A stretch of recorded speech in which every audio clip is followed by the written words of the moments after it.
पुरुषोत्तम मास महात्म्य कथा दूसरा अध्याय। सुत जी बोले, हे मुनियों, जब राजा परीक्षित गंगा तट पर पहुँचे तब भगवान शुकदेव जी ने उन्हें श्रीमद् भागवत की अमृतमयी कथा सुनाई।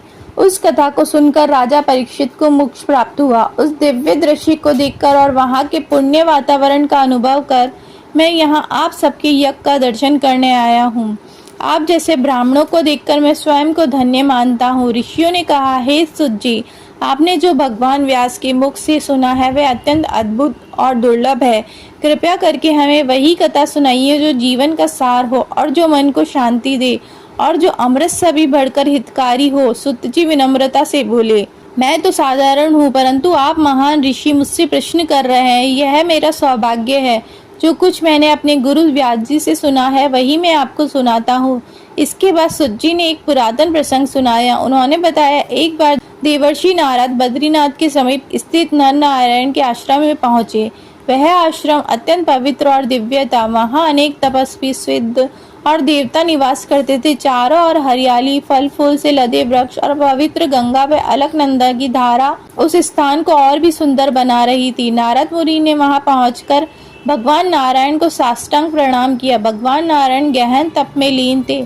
उनके तेज से समस्त वातावरण प्रकाशित हो रहा था। उन्हें देखकर नारद जी ने अत्यंत श्रद्धा और प्रेम से उनकी स्तुति की।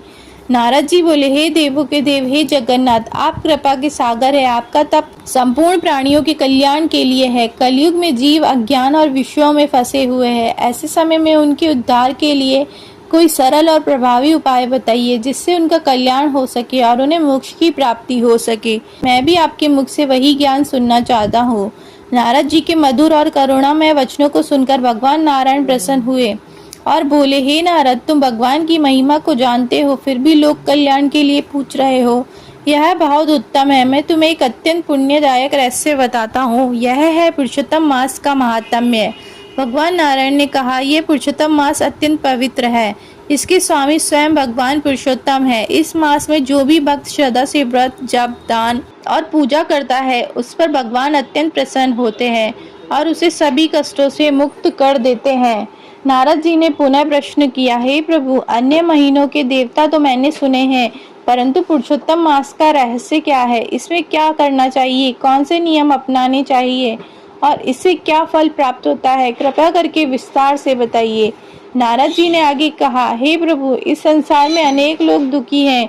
कोई दरिद्र है, कोई रोगी, कोई संतानहीन, कोई दुख और शोक से पीड़ित।